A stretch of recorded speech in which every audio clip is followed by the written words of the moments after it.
Hola, muy buenos días. Soy Marta Tawil, coordinadora de la Unidad de Estudios sobre Medio Oriente, África y Sudoeste Asiático del Consejo Nacional de Asuntos Internacionales, COMEXI. Es un placer tener en esta mesa a destacados especialistas y observadores que desde su disciplina estudian con profundidad, con seriedad el continente africano y que amablemente nos acompañan hoy para discutir sobre algunos de los principales temas y ámbitos relacionados con los países y las sociedades de África. Los presento muy brevemente. Nos acompaña el doctor Omer Boatu. Él es licenciado en Filosofía por la Universidad Pontificia Gregoriana de Roma, campus de Quimwenza, en el Instituto San Pedro Canisius. Es maestro en Filosofía Moral y Política por la Universidad de Yaoundé I en Camerún y es doctor en Estudios Latinoamericanos por la UNAM en 2003. Es profesor investigador de tiempo completo en la Facultad de Filosofía de la Universidad de Colima desde 2007 y encabeza el cuerpo académico Filosofía de la Convivencia con línea de investigación Filosofía de la Convivencia, Ética, Salud y Relaciones Pacíficas. El doctor Boatu es miembro de varias redes de investigación, entre ellas Afro-Indoamérica, y miembro y vicepresidente del Colegio Mexicano de Consultores Filosóficos desde abril de 2022. Y entre sus últimas publicaciones más recientes se cuentan el artículo Convivencia con la naturaleza en el sur global, deforestación y agricultura regenerativa en Haitías, de 2024 y el capítulo Vivencia espiritual y el sentido de la vida humana, una experiencia desde la cosmovisión africana y latinoamericana, en el libro editado por Roberto Mora Martínez, Vicisitudes, Aportes y Dilemas del Contrapoder, editado por la UNAM. También nos acompaña la maestra Marisa Pinó. Ella es profesora plenaria titular y directora de la Maestría en Historias y Culturas de Asia y África de la Facultad de Filosofía y Letras de la Universidad de Buenos Aires y profesora del Instituto del Servicio Exterior de la Nación, ISEN, de Argentina. Pinó también es directora del proyecto Historias Conectadas en el Espacio Atlántico, Ideas, Representaciones, Trayectorias, siglos XVI a XX.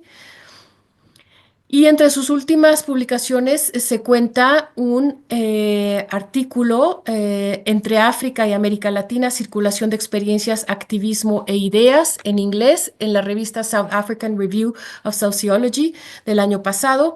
Otro capítulo en esa revista titulado Reimagining the Global South, Perspectives from the South Atlantic. Y también un capítulo, presentación y entrevista en el libro de François-Xavier Fauvel, África sí tiene historia, reivindicación del continente que Occidente eligió olvidar, editado por Siglo XXI Buenos Aires en 2023. También nos acompaña el doctor Tumbua Chivampa. Él obtuvo un doctorado y una maestría en estudios humanísticos por el Tecnológico de Monterrey en 2010. Tiene una maestría también en filosofía y licenciatura en filosofía respectivamente por las facultades de la Faculté Catholique de Kinshasa, actualmente Universidad Católica del Congo, y la Universidad Pontifical La Gregoriana en el campus de Saint-Pierre Canisius de Kimwenza en República Democrática de Congo. Además de sus actividades de docencia y divulgación, el profesor Chivampa es autor de varios artículos científicos y un libro, Economía del Conocimiento, Estudio Comparado de México en Políticas de Ciencia y Tecnología, publicado en 2018 por Castellanos Editores. También próximamente va a publicar el Estatuto de los Derechos Humanos en la Sociedad del Conocimiento. Em, y como docente ha impartido cursos en diversas instituciones, entre ellas en el Instituto de Administración Pública de Puebla, la Universidad Regiomontana, el Tecnológico de Monterrey, Campus Puebla, y desde marzo de 2022 en la Escuela de Mando del Ejército y la Fuerza Aérea. También se tiene prevista la participación de la doctora Natalia Cabanillas, pero está teniendo problemas de conexión, entonces en cuanto se incorpore, la presentaremos. Muchísimas gracias a todos y todas por estar aquí. Bienvenidos, bienvenidas, profesores, profesoras. Me acompaña para moderar esta discusión la maestra Guadalupe González Chávez, quien encabeza el Núcleo de Estudios Globales, Regionales e Interregionales en COMEXI para guiar esta discusión. Muchas gracias y iniciamos. Adelante, Guadalupe. Muy buenos días, muchas gracias, doctora Tawil y al equipo Comexi por organizar este importantísimo foro que que es muy pertinente, especialmente después de las últimas reformas constitucionales en México, que reconocen la importancia de la afrodescendencia, de las comunidades afrodescendientes en México y que nos ha llevado precisamente a redimensionar la importancia de la relación de México y de América Latina y el Caribe con la región. Platicando con la doctora Tawil, nosotros pensábamos que era muy importante empezar por un tema que no el único, un gran tema que es el tema de las economías y el tema del extractivismo. Este es un tema que está en la agenda global, que conecta diferentes regiones, países, sociedades, economías. Y dentro de esto, pues hay un tema muy importante, que es el tema de los minerales estratégicos y los nuevos minerales, un tema que está presente en la economía de nuestras regiones. Y ahí la pregunta primera que quisiéramos hacer es, ¿qué tan preparados están los gobiernos para estos nuevos enfoques en el acceso a minerales estratégicos y críticos, y en este caso en África? ¿Cómo se percibe el papel de las potencias externas, de las fuerzas exteriores? ¿Y cómo lo están enfrentando desde África? Sé que es una pregunta amplia y muy abierta, pero pensamos que precisamente la idea es hacer una aproximación tanto general o particular según cada uno de ustedes prefiera.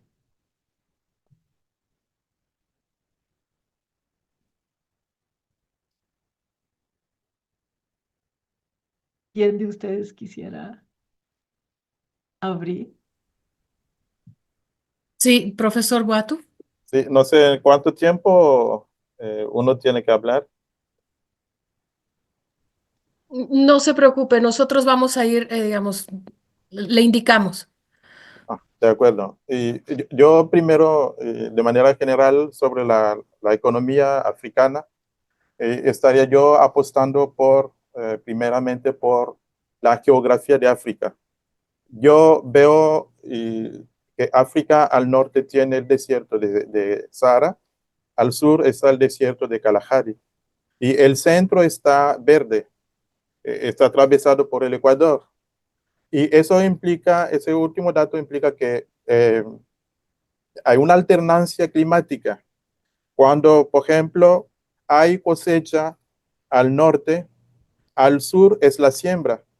Y cuando hay cosecha al sur, al norte es la cosecha. Entonces, esa alternancia normalmente permite que no haya carencia alimenticia en esos países. Los países desérticos han desarrollado también técnicas muy importantes para poder dominar al desierto.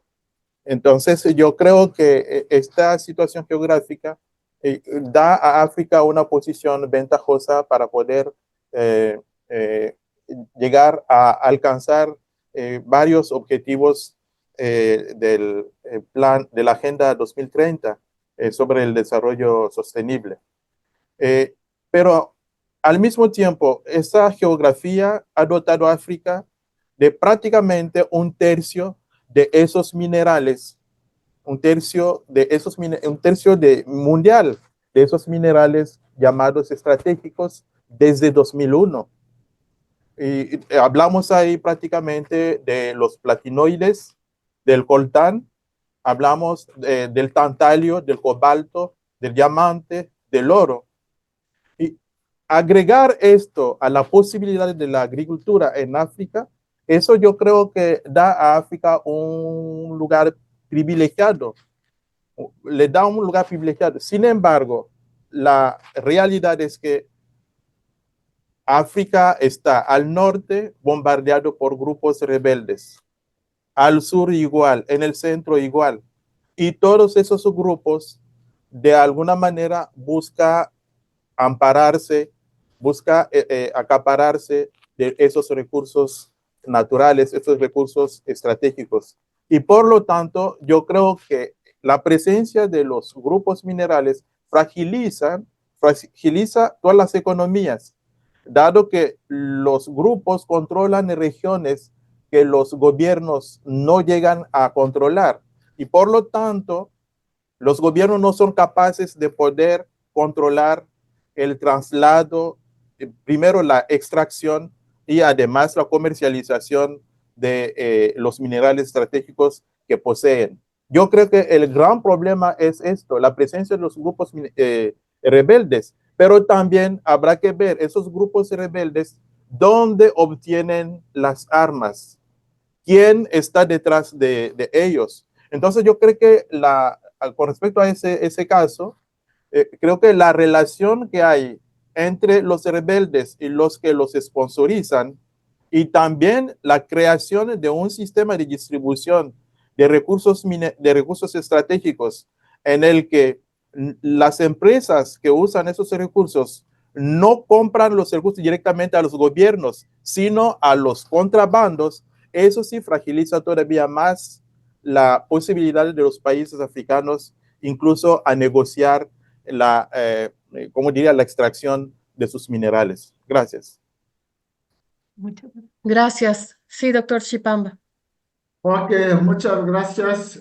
Yo quisiera agregar a lo que el doctor Boato acaba de decir, una afirmación de Franz Fanon cuando él considera que África tiene la forma de una pistola y su gatillo está en Congo. Si Congo logra desarrollarse, eso va a ayudar mucho a todo el continente africano. Y aquí, retomando lo que decía el doctor Boato, resulta que el uranio con el cual se fabricó la primera bomba atómica venía del Congo en aquel tiempo como colonia belga. Y en la actualidad hay tantos recursos naturales que yo me acuerdo cuando todavía vivía en Congo, aparentemente el embajador de Estados Unidos en Congo tenía mucho más poder que el presidente de la República. Hay una base militar de Estados Unidos en este país, de tal manera que sea la explotación del coltán, de diamante y muchos otros minerales, sí son recursos estratégicos. Y según un informe de la ONU sobre la explotación ilegal de recursos naturales en Congo, además de multinacionales que financian los grupos rebeldes, se menciona también la familia Bush, que estaría detrás de este negocio. Y hay documentales, mucho material, pero yo quisiera al menos aquí señalar un dato que considero que es muy importante. Y África, la forma actual de países africanos se decidió en 1884-85 en la conferencia de Berlín que conocemos. No se tomó en cuenta las realidades de África y por lo general los gobernantes africanos en la actualidad tienden a echar la culpa a los demás. Pero lo que se necesita más es la fortaleza institucional que puede permitir al menos a africanos de ser actores de su propia historia y no seguir considerando, como lo dice Axel Kabou, que el doctor Boato conoce, considerar los obstáculos como las causas de los problemas que los africanos están viviendo. Muchas gracias. Gracias. Hago una brevísima pausa solamente para dar la bienvenida a la doctora Natalia Cabanillas. Ella es migrante y feminista, trabajó y estudió en universidades públicas de Argentina, México, Brasil y Sudáfrica. Actualmente radica en el nordeste brasileño, donde trabaja como profesora en el Instituto de Humanidades de la Universidad de Integración Internacional da Sofonia Afro-Brasileira. Cabanillas es doctora en Sociología por la Universidad de Brasilia, con una estancia de doctorado de 18 meses que hizo en la University of Western Cape en Sudáfrica. Es maestra en estudios de Asia y África con especialidad en África subsahariana por el Colegio de México. Es líder del grupo de investigación Estudios Feministas Africanos y coordina el proyecto de investigación Géneros y Feminismos en África Global, con estudios de caso sobre Sudáfrica, Angola, Guinea-Bissau, Santo Tomé y Príncipe y Brasil. Sus temas de investigación son movimientos de mujeres, justicia transicional y género en Sudáfrica contemporánea, con interés en el pensamiento feminista, interseccional, anticolonial y postdecolonial. Bienvenida, Natalia Cabanillas. estábamos justamente, bueno, estábamos hablando del tipo de la economía, empezamos hablando del extractivismo, las economías de guerra y en particular los minerales. Y lo que nos han expuesto los doctores Boatu y Chipamba, me hace pensar justamente en cómo, bueno, todos estos conceptos que es muy común encontrar, ¿no? Cuando uno lee sobre África o escucha simplemente, ¿no? Como cuasi estados, estados colapsados, estados... ¿Cómo encontrar? Sombra, estado criminalizado, ¿no? Para referirse a casos tan variados como respectivamente a estos conceptos, Ghana, Somalia, Sierra Leona, Sudáfrica. Y esto ilustra, como lo decía algún autor, si no me equivoco, Abramson, en un artículo de 2017 o de 2016, cómo los países africanos cómo se les ha patologizado, por usar ese concepto que él utiliza, Abramson, desde los 90, ¿no? Entonces, es muy importante y también es parte del interés que nos motiva desde Comexi, ¿no? Reconocer la agencia de las regiones y de sus actores, reconocer la agencia de poder de acción de los africanos, en este caso como actores asertivos y activos, y mirar también las formas locales de su acción, de su agencia, ¿no? Entonces está, por ejemplo, el tema, nos parece interesante mirar, digamos, girar la mirada a iniciativas como la economía social solidaria, ¿no? Y también otras iniciativas de la sociedad. No sé si quisieran hablarnos al respecto, profesora Cabanillas, Marisa, quien guste, adelante. Primero me gustaría disculparme por haber llegado tarde, lo siento muchísimo. Eh, Líos con la tecnología, que no es lo mío, claramente. Muchas gracias por tu presentación y por la invitación, doctora Marta, y es un placer estar aquí junto con ustedes.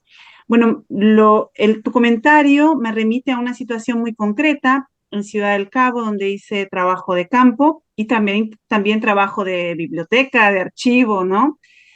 Pero uno de los trabajos fue con una organización de mujeres, que es la mayor organización de mujeres, que se llama Mustadafin Foundation, es una organización de mujeres musulmanas, en territorios que son considerados territorios tomados por el gangsterismo, ¿no? Local. Y en esos territorios, esa organización de mujeres en particular tiene una estructura de poder, de distribución de recursos, de producción de comida, de todo lo que refiere a la construcción de la comunidad, que ellas no lo entienden como cumplir un papel de género tradicional, sino como reconstruir aquello que el apartheid destruyó, que son los lazos comunitarios.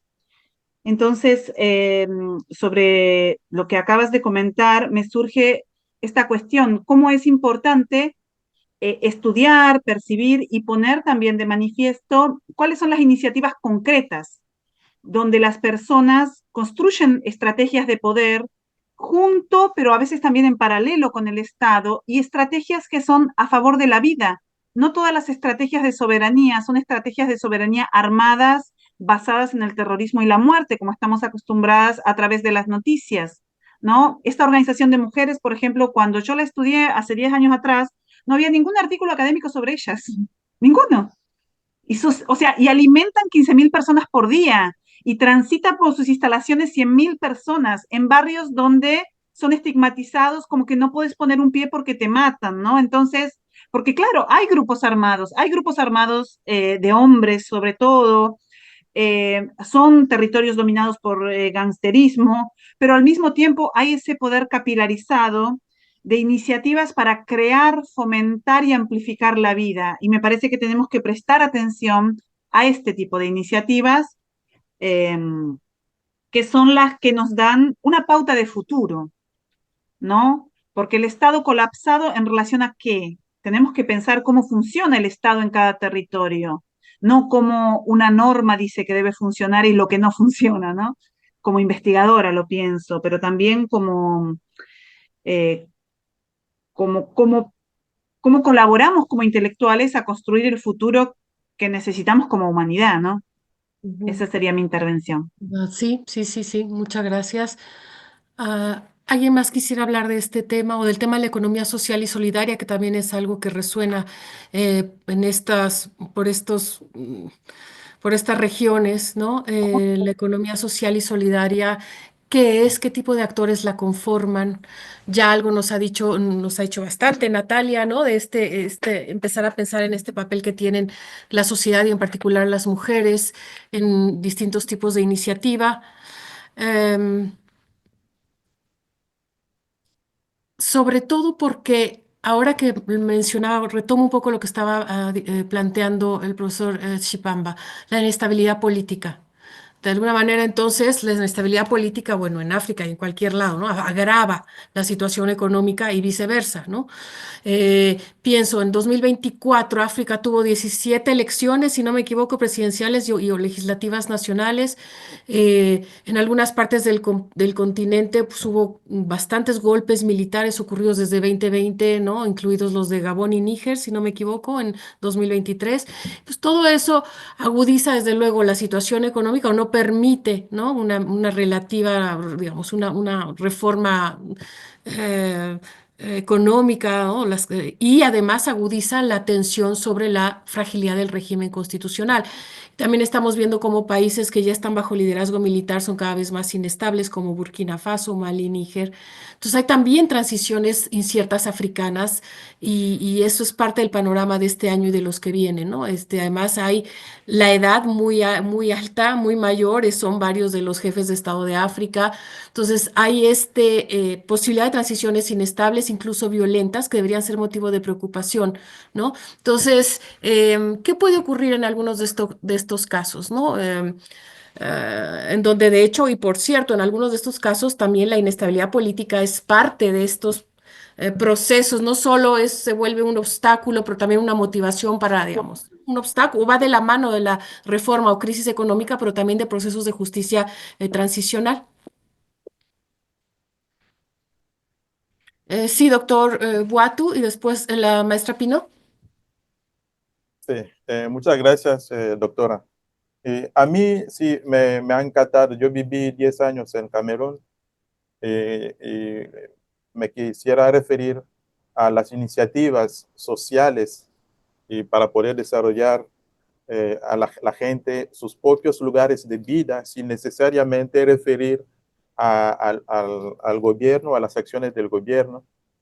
Y me ha encantado una experiencia muy importante que es lo que llaman aquí las contratas.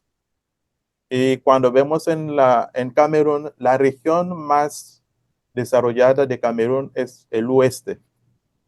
El oeste es más desarrollado que el centro y el este. Y un elemento muy importante de este desarrollo son las contratas. La gente sí tiene dinero en el banco. Sin embargo, la gente piensa que no puedo yo ir a pedir dinero al banco porque el banco me va a pedir intereses y en caso de que yo no pague, entonces van a incautar mis bienes. Entonces la gente lo que hace es se ayuda entre ella. Entonces, por un tiempo prácticamente hay reuniones cada semana o cada 2 semanas o cada mes donde grupos de personas se asocian y se ayudan y te dan una cantidad de dinero y tú te tienes que comprometer a producir con ese dinero para poder retribuir después a otros el dinero que te dieron sin que tú pagues las comisiones. Entonces, esto también conlleva un elemento importante que es la confianza en el grupo. La confianza en el grupo y también la capacidad de trabajo para poder producir. Yo he visto, incluso aquí en México, he visto que los cameruneses que están aquí ya están haciendo prácticamente lo mismo porque el ejemplo de su país, ese ejemplo es un ejemplo de desarrollo sin necesariamente esperar que las instituciones oficiales lleguen a obligar a la gente a ir a trabajar. Entonces, a mí sí me ha encantado esta experiencia. La he visto en el Congo, por ejemplo, pero en Camerún ha sido muy claro, muy efectivo, cómo la gente trabaja solidariamente y busca ayudarse entre ella para poder hacer crecer sus economías. Yo quisiera nada más dar ese ejemplo y lo he visto aquí en México también en algunos grupos de personas que incluso en el trabajo, que se ponen de acuerdo, y eso depende justamente de la confianza que la gente debe tener entre ella. Y en Camerún he visto que el gobierno ha puesto también reglas para algunas asociaciones de manera que no haya engaño entre las personas. Eso sí ha ayudado mucho. Muchas gracias.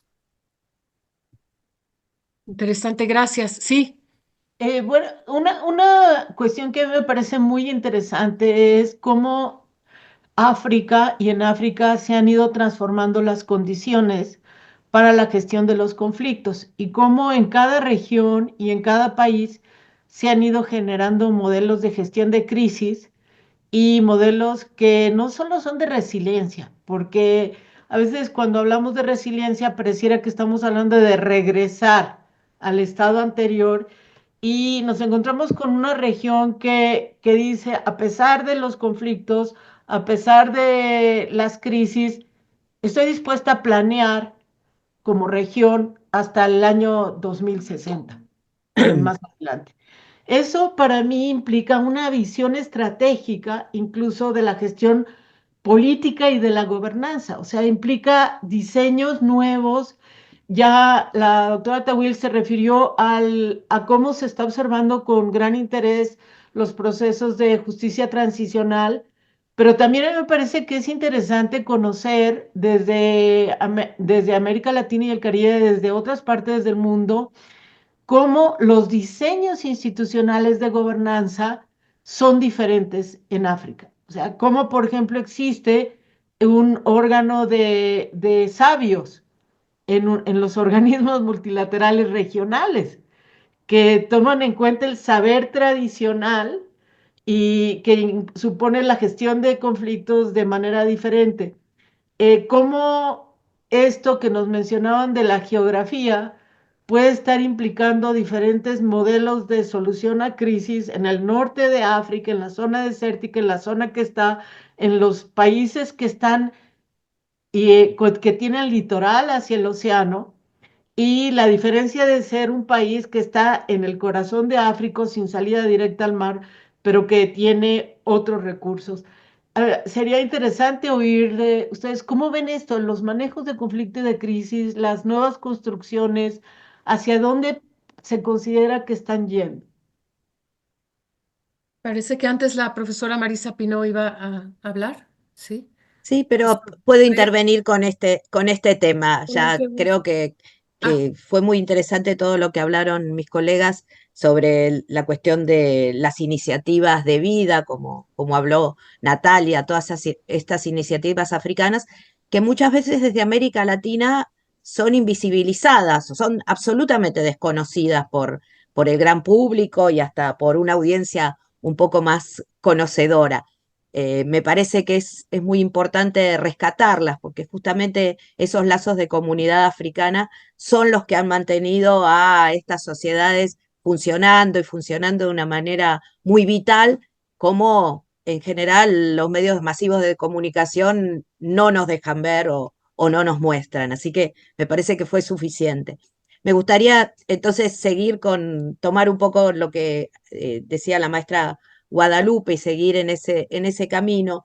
Y en estas iniciativas me parece que también hay que rescatar otras iniciativas, no solo las de la Unión Africana, que son tan interesantes, ¿no? Que tienen que ver con la Agenda 2063, con el año pasado, por ejemplo, la propuesta de bajar las armas, de terminar con las armas cortas, o sea, propuestas realmente propositivas y a futuro para construir sociedades mejor, sino también pensar en otro tipo de iniciativas como las que estamos transitando en estos días, como por ejemplo la creación de los BRICS y los BRICS Plus, ¿no? Y la exención ahora de nuevos miembros asociados, fundamentalmente la asociación última de hace solo unos días de Nigeria, que es uno de los países más importantes en cuanto a PBI, en cuanto a economía, como productor de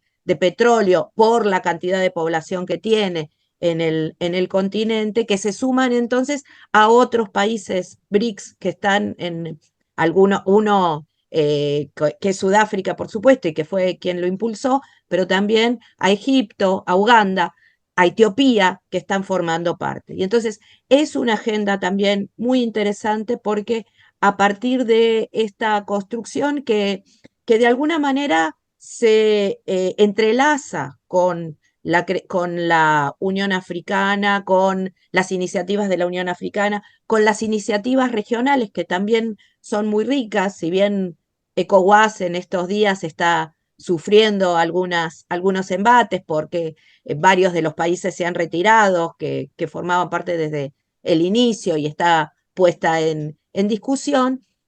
Otras iniciativas regionales como la SADC, por ejemplo, ahora está buscando participar en la solución del conflicto del Congo, o por lo menos sentar a los gobiernos, a los grupos rebeldes a discutir. Entonces, me parece que hay un aparataje institucional que a veces pensamos solamente en esta cuestión de la inestabilidad política, con esta patologización de los estados que a veces nos llena la cabeza y nos nubla la vista para ver más, pero hay otras iniciativas que merecen ser rescatadas, por abajo y por arriba.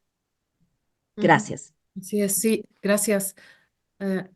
Tenemos una pregunta de uno de nuestros participantes, de Olaf Carrera, que nos dice, respecto a los conflictos que emanan del potencial de obtener recursos minerales, ¿cuál se ve que sea el desenlace de la situación en la República Democrática del Congo, más allá de los temas étnicos entre Congo y Ruanda?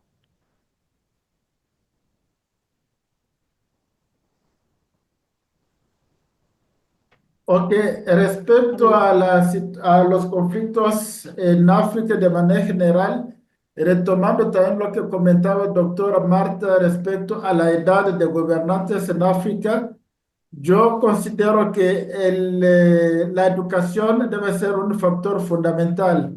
Y la educación no nada más sobre el modelo occidental. En Burkina Faso, ante la desertificación, y eso es un proyecto iniciado desde que estuvo en el poder Tomás Sankara, se había abierto la educación tanto a hombres como a mujeres, como luchar contra la desertificación. En el caso de la República Democrática del Congo, yo creo que la educación puede ser un elemento que puede ayudar, pero con mi experiencia el año pasado, cuando me tocó pasar por ahí, me di cuenta que la verdad, la educación es la preocupación y no es la preocupación de nadie porque en lugar que el nivel educativo vaya mejorando, la educación está abandonada y eso hace que algunos políticos buscando un posicionamiento utilizan sus grupos étnicos para hacer valer sus reivindicaciones políticas. Y yo creo que una educación objetiva puede ayudar tanto a los ciudadanos a tener un concepto mucho más claro y no caer fácilmente en las tentaciones del tribalismo. Y eso yo creo que puede fortalecer un Estado de Derecho donde una persona vale no tanto por su género, su pertenencia étnica, es porque es un ser humano y eso yo creo que es algo que puede tomar mucho tiempo. Porque la educación es un elemento fundamental. Yo me estoy basando, por ejemplo, sobre un país asiático que no tiene recursos naturales que aquí muchos conocen. Y quiero hablar del caso de Singapur, que sacaron de la federación por ser demasiado pobre. Me estoy refiriendo a las publicaciones de Andrés Oppenheimer, Basta de Historias. Con una educación de calidad en un lapso de 30 años, Singapur, que es un país multiétnico, logró pasar de tercer mundo a primer mundo, con un gobierno tal vez autoritario y ahí tengo mis dudas sobre el gobierno que actualmente hay en Ruanda, que se puede calificar de todos los males, pero al menos hay resultados. Y en la República Democrática del Congo, que le guste o no a algunos analistas, después de la dictadura de Mobutu de más de 30 años, donde había una personificación del poder, cuando llega Kabila durante 18 años no hizo gran cosa y actualmente con Tshisekedi se le da todos los nombres como si fuera una estrella de cine, cuando la educación no se está tomando en serio. Y como consecuencia es la debilidad de las instituciones. Y yo creo que sí se puede fortalecer estas instituciones y construir un verdadero Estado de Derecho. Se puede ir eliminando de manera paulatina los conflictos y vivir en una sociedad donde todo el mundo puede salir ganando. Es una tentativa de respuesta a la pregunta que nos formularon. Gracias. Muchas gracias. Muchas gracias. Antes de, ¿alguien más quiere agregar algo a este tema? Antes de pasar a discutir el papel global de África, me gustaría retomar muy brevemente otra vez, porque además es algo que empieza a llamar la atención cada vez más en México, como decía Guadalupe González, imagino que también en otras partes de Latinoamérica.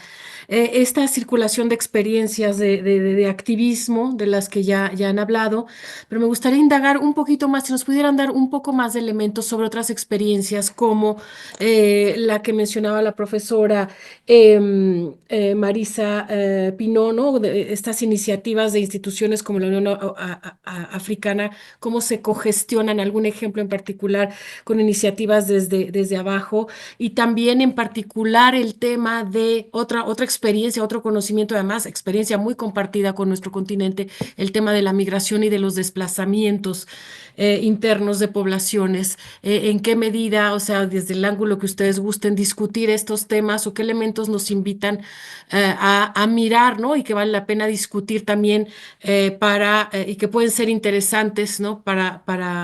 Pues para nuestro continente, o simplemente con esta motivación de compartir experiencias, ¿no? Y dejar de seguir viendo a África como un lugar totalmente excepcional, ¿no? En donde solo estas cosas ocurren ahí. Entonces, el tema de la justicia transicional ha sido un tema muy importante para las transiciones democráticas en algunos países de Latinoamérica, como lo está haciendo también en los países de Medio Oriente, en fin. Pero se habla mucho de eso, de Latinoamérica, Medio Oriente, pero a África no se le mira. Si pudieran hablar un poco de ese tema y sí, o la migración, ¿no? También.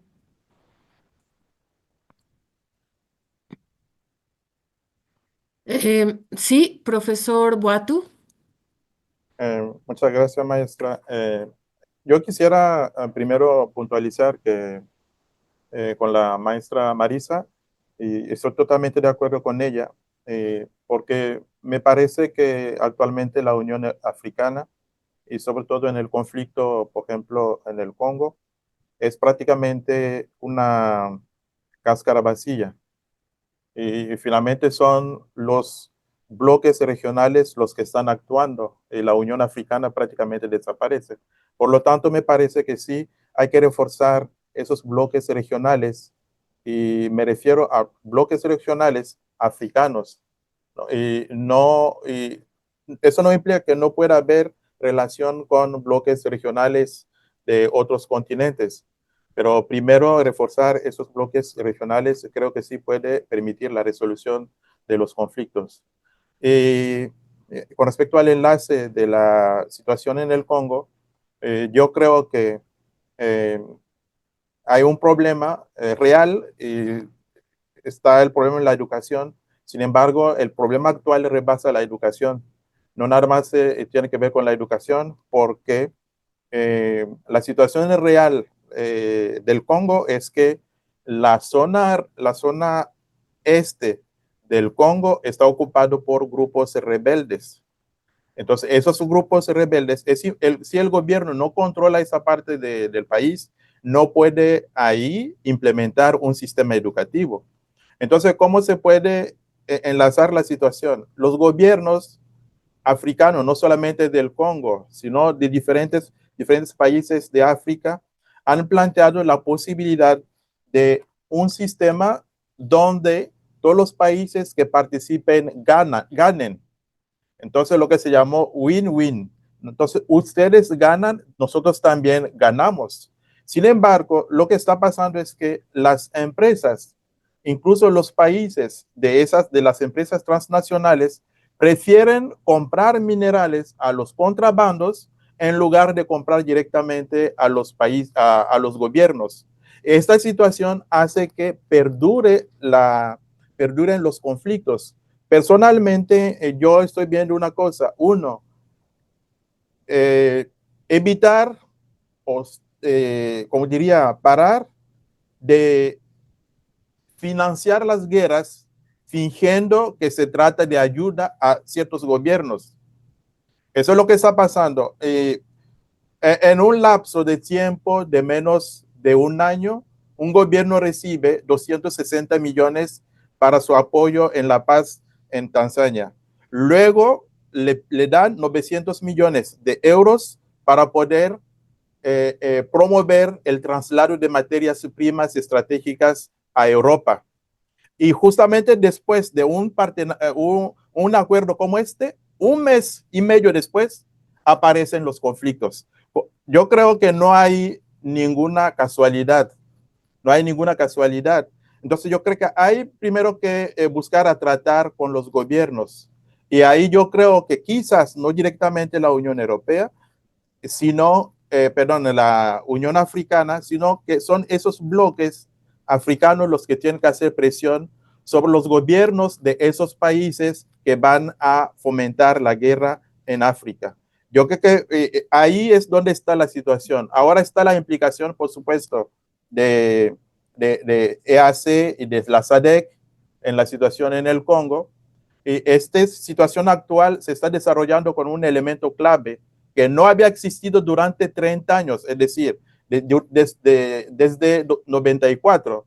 Es decir, que Ruanda está etiquetado como el que apoya la milicia, al menos la milicia grande de M23 en el Congo. Esto no había aparecido porque Ruanda era el único que estaba hablando. Entonces, yo creo que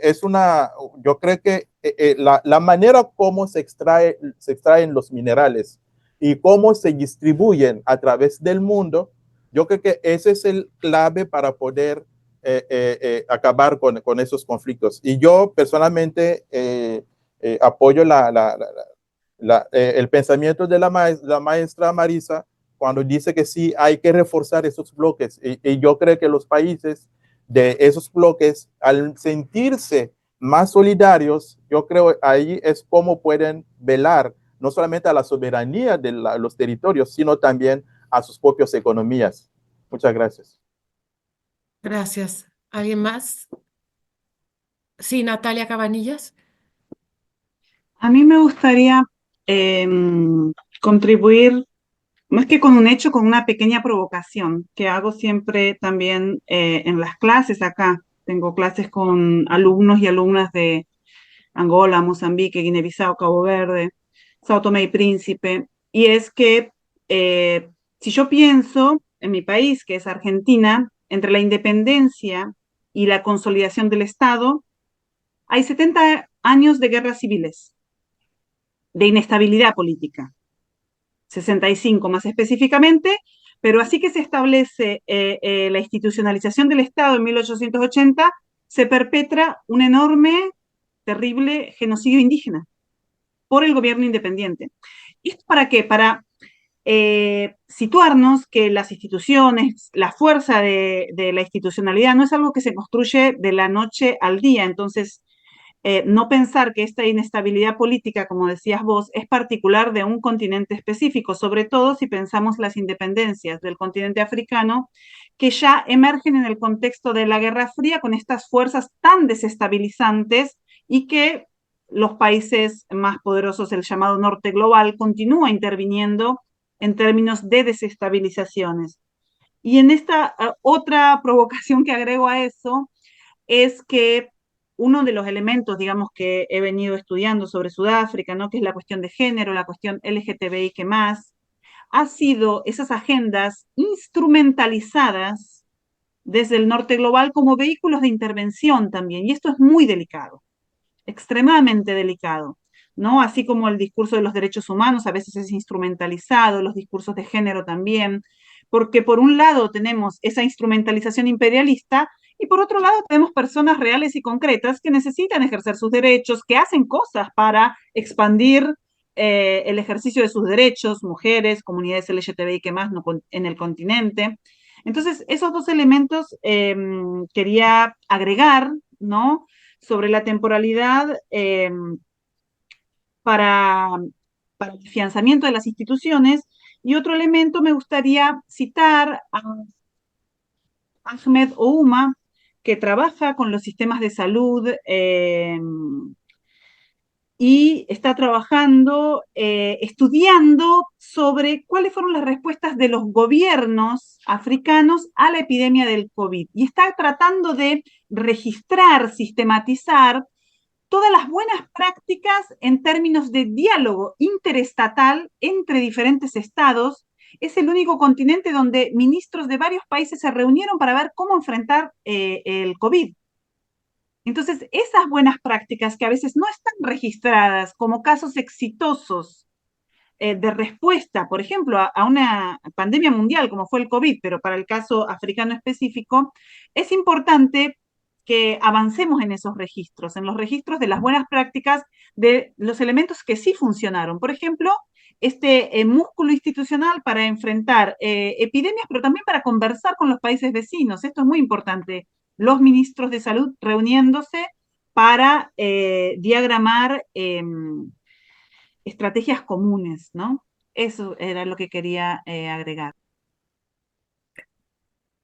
Bien. Bueno, ligado un poco a este papel Bueno. internacional. Marisa quería hablar, perdón, Ya, Guadalupe, sí. perdona. No, solo una cosa menor a agregar a lo interesante que dijo Natalia. Me parece que también en esta provocación sobre nuestro país, que las dificultades que tuvo para institucionalizarse durante el siglo XIX, si pensamos también las dificultades que tuvo toda América Latina para institucionalizarse. Entonces, y también América del Norte, se olvida muchas veces que Estados Unidos tuvo que librar una guerra de independencia para liberarse. No es que salió de la noche a la mañana constituido como un Estado como el que vemos hoy. Entonces, me parece en ese sentido que muchas veces se le pide a las sociedades africanas mucho más, ¿sí? Como que tuvieran que dar más cuenta de lo buenas que son, ¿sí? O sea, se les está pidiendo cosas que no se le pide a otras sociedades. Y Otras eso es sociedades. Mm. algo que no me parece que está bien y que hay que rescatarlo. Y en ese sentido, me parece que esta cuestión que señalaba también Natalia, de los casos exitosos y los buenos resultados que hubo en la gestión del COVID-19, hay una cuestión que es que, si ustedes recuerdan, cuando estalló la epidemia, hubo un montón de noticias diciendo qué iba a suceder cuando el COVID llegara a África, ¿sí? Y ya eran unos escenarios catastróficos. Y los escenarios catastróficos fueron en otros lugares, fueron en Estados Unidos, fueron en Europa, no fueron en África. Entonces, me parece muy interesante esto de rescatar estas estrategias, que también fueron estrategias desde abajo, estrategias comunitarias de comunidades que se sabían cuidar entre sí ante otras dificultades enormes, y entonces que también enfrentaron el COVID de una manera sana, podríamos decir, ¿no? Y que pudieron tener buenos resultados. Y que por otro lado también hubo resortes institucionales que se pusieron en marcha, como no se pusieron en América Latina, por ejemplo, en cuanto a ministerios de salud. Entonces, me parece que son esas buenas prácticas que sí, que hay que rescatarlas. Perdón, Guadalupe. Sí, no, con mucho gusto. Bueno, uno de los temas que siempre nos ha parecido importante en países como México, Centroamérica, Caribe, ha sido la cooperación entre América Latina y el Caribe y África. Y hemos visto cómo en las últimas décadas, sobre todo a partir de los 90, hemos visto cómo África ha emergido como una región global, una región, una potente, y no solo por el número de votos en los organismos internacionales, que sabemos que es muy numeroso, sino por precisamente cómo se han ido dando estas relaciones de la región con el resto de regiones.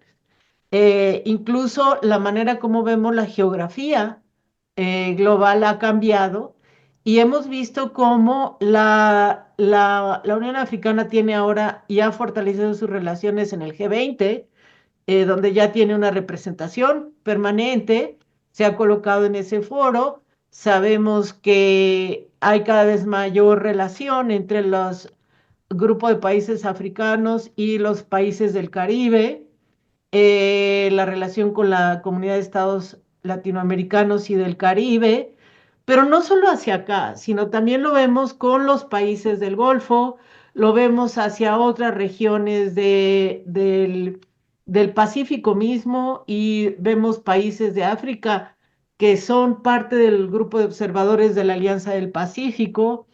Sabemos del papel global que tiene África en el comercio internacional. Bueno, recientemente vimos la crisis del Canal de Suez, como un ejemplo, y esto pues es importante. Entonces, qué nos pudieran apoyar en comentar con respecto a estos nuevos papeles? Porque a veces se enfatiza de si qué tanto está influyendo el conflicto de Medio Oriente, la situación en el Golfo, qué tanto está influyendo el papel de otras potencias como Rusia, cuál es el papel de países como Turquía, pero también de otras regiones, que nos pudieran hablar de compartir sobre este papel como más global y más regional, más interregional.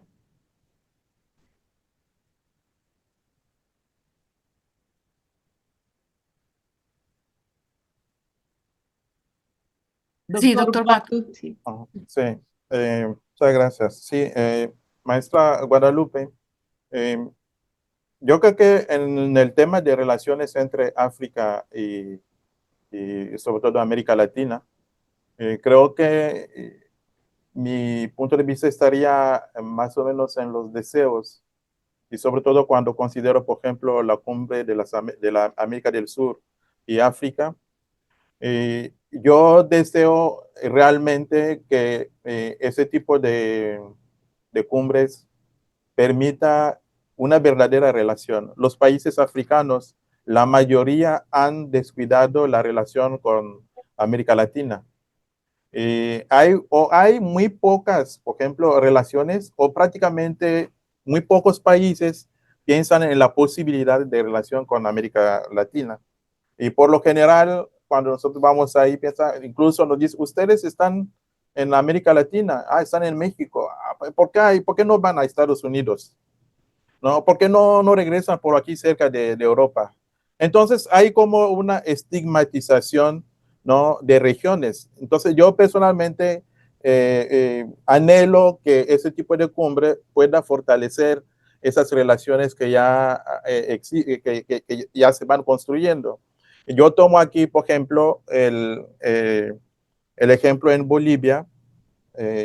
Vivo en México, pero y no sé claramente si esa experiencia se hace, el problema de la agricultura regenerativa en Bolivia, donde los pactos entre las personas que están en tierras altas y los que están en tierras bajas, y además con las empresas que distribuyen el agua, ha permitido favorecer, ¿no?, el cuidado del medio ambiente, y a la vez ha permitido disminuir la pobreza entre las personas.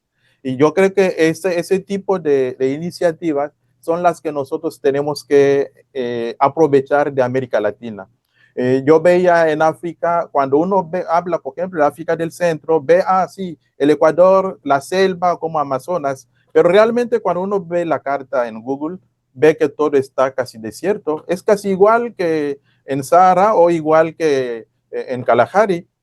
¿Por qué? Porque hay un cultivo, un tipo de cultivo que se llama de barbecho, que se hace desde la antigüedad hasta el día de hoy. No solamente al estar pasando de un lugar a otro, se va destruyendo el ecosistema, pero tampoco se obtiene suficiente alimentos para poder nutrir a las personas. Entonces yo creo que el tipo, por ejemplo, de agricultura regenerativa puede hacer un cambio importante si contemplamos la experiencia de América Latina.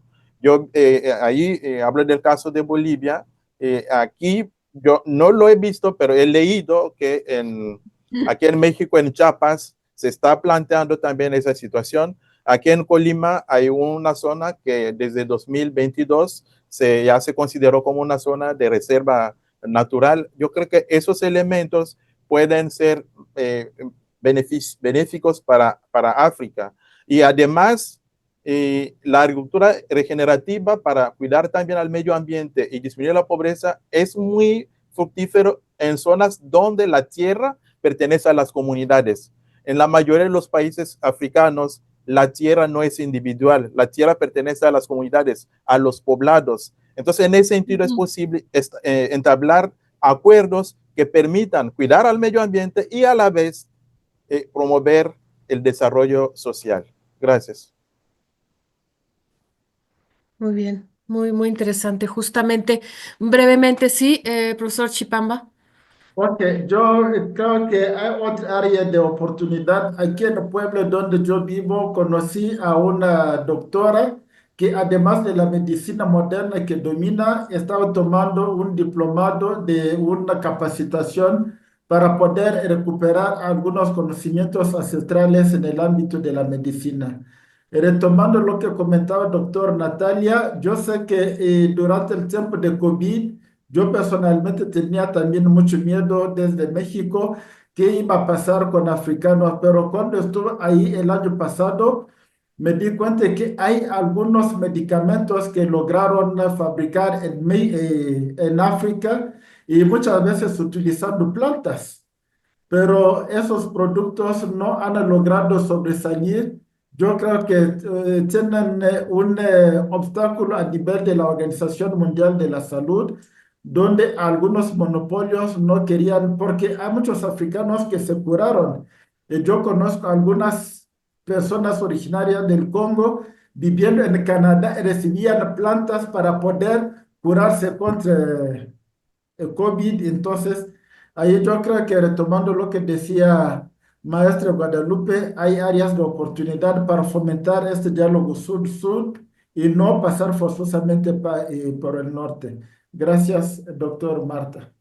Gracias, muy bien, ya estamos sobre el tiempo, lo lamento muchísimo, pero en todo caso, profesor Watu, ok, sí, adelante, muy Sí, rápidamente. un elemento muy importante. He visto un esfuerzo en América Latina, por ejemplo en México, para intercambiar a alumnos, estudiantes.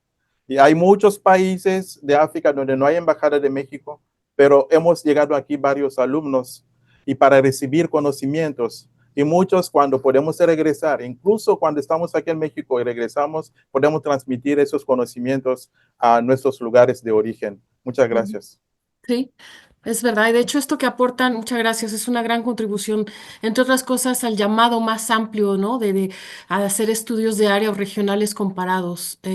Este primer ejercicio de discusión que hemos tenido con ustedes nos ayuda, entre otras cosas, a expandir nuestro concepto, nuestra percepción de África para incorporar de mejor manera también las conexiones transregionales e interregionales. Tenemos que cerrar, lamentablemente, quedaron desde luego varios muy diversos temas que discutir. Una agenda de discusión para tratar estos y otros temas nos la han ofrecido nuestros profesores, investigadores, investigadoras, participantes desde un enfoque de abajo hacia arriba, descentralizado, que preste más atención a las historias, las geografías y explorar desde allí, ¿no? La red compleja de relaciones que sustentan al sistema regional africano y que también desde allí alimentan a la sociedad y al sistema internacional. Esperemos que este sea el primero, haya sido el primero de otras, la primera de otras próximas discusiones sobre otros aspectos, otras dinámicas, actores del continente africano. Millones de gracias a ustedes por haber participado, por su generosidad. Gracias a Guadalupe González Chávez, coordinadora del Núcleo de Estudios Globales, Regionales e Interregionales de COMEXI, a los miembros, principalmente los africanistas de esta unidad de estudios regionales África, Medio Oriente y Sudoeste Asiático de COMEXI que encabezo y también al equipo de producción de COMEXI. Muchísimas gracias a todos y tengan muy buena tarde.